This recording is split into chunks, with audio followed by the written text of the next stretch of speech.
네, 이번에 한 회사에서 8개의 일하는 방식을 만들고 그거를 잘 확산시키는 과정에서 사내 FT 분들이 워크숍을 잘 진행할 수 있도록 설계하고 그것들을 트레이닝하는 일을 했습니다.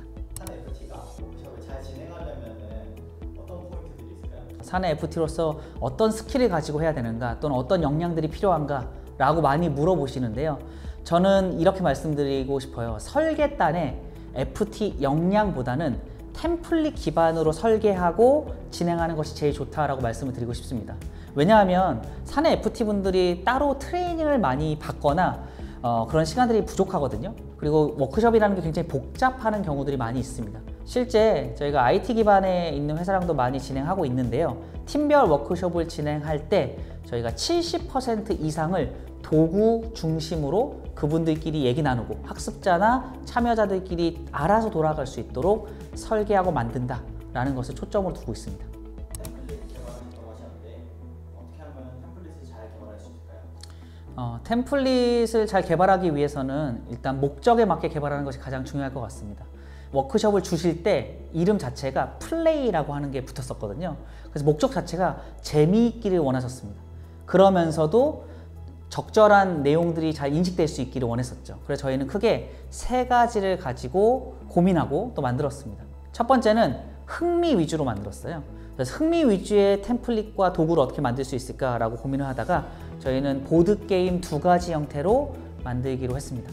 그래서 지금 앞에 보시는 바와 같이 이런 동그란 형태 또는 이런 보드게임의 형태라든지 여기 갖고 있는 질문 카드, 미션 카드의 형태를 가지고 도구를 개발했습니다. 두 번째는 초점인데요. 학습자들이 이 과정을 통해, 이 워크숍을 통해서 어떤 것들을 배우기 원하는가? 라는 초점을 가지고 봤을 때 결국 8가지 일하는 방식을 실제 일하는 방식에 어떻게 적용하고 또 성찰할 것인가가 굉장히 중요했습니다. 그래서 저희는 리얼워크에서 갖고 있는 180개 정도의 질문 풀 중에 여기에 DNA와 맞게 또 경험과 맞는 풀들을 뽑아내고 또 실제 개발하고 또 고객사와 같이 이야기를 하면서 캐릭터별, 키워드별로 총 4개의 질문을 뽑았고요. 그래서 32개의 질문을 가지고 서로 이야기 나눌 수 있도록 질문 카드를 개발했습니다. 네, 그 질문 카드는 이와 같이 되어 있고요. 이 질문 카드를 통해서 서로 이야기를 나누면서 자신의 생각과 경험을 이야기 나누게 진행을 한 거죠. 마지막은 길이인데요. 보드게임 할 때 가장 중요한 것 중에 하나가 발언권이 비슷하게 돌아가는 것들이 중요합니다. 특히 질문을 하고 대답하는 것에 있어서 너무 짧게 끝나거나 또 너무 길게 갈 수가 있어요.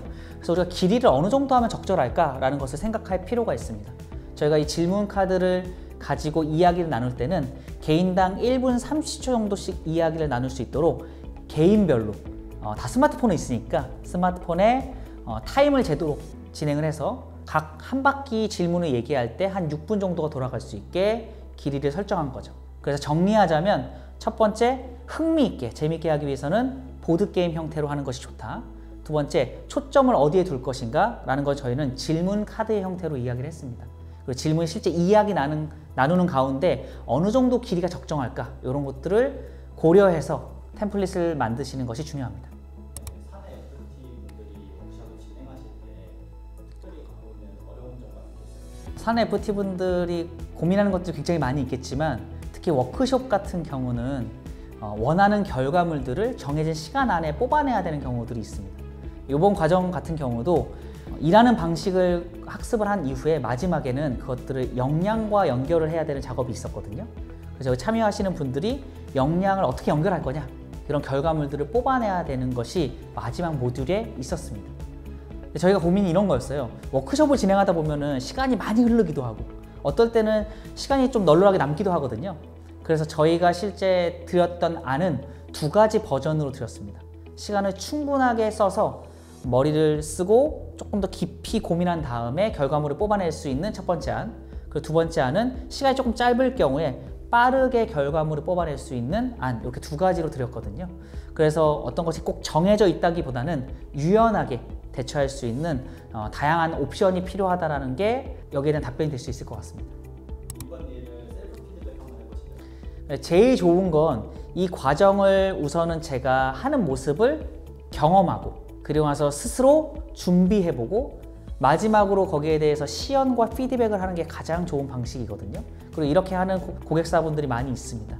이번에는 제가 아쉬웠던 점 중에 하나는 시간이 부족해서 결국은 트레이닝만 시켜드릴 수밖에 없었던 게 조금 아쉽지 않았나? 그래서 제가 추천드리는 것은 이렇게 진행될 경우에는 결국 사내 FT 분들이 진행할 때 실제 자리에 가서 저희가 현장에서라도 피드백을 해드리거나 끝나고 나서 간단한 코칭을 해드릴 수 있는 것 이런 게 있으면 훨씬 더 도움이 되지 않을까라는 생각을 하게 되었습니다. 네, 감사합니다. 네, 고맙습니다.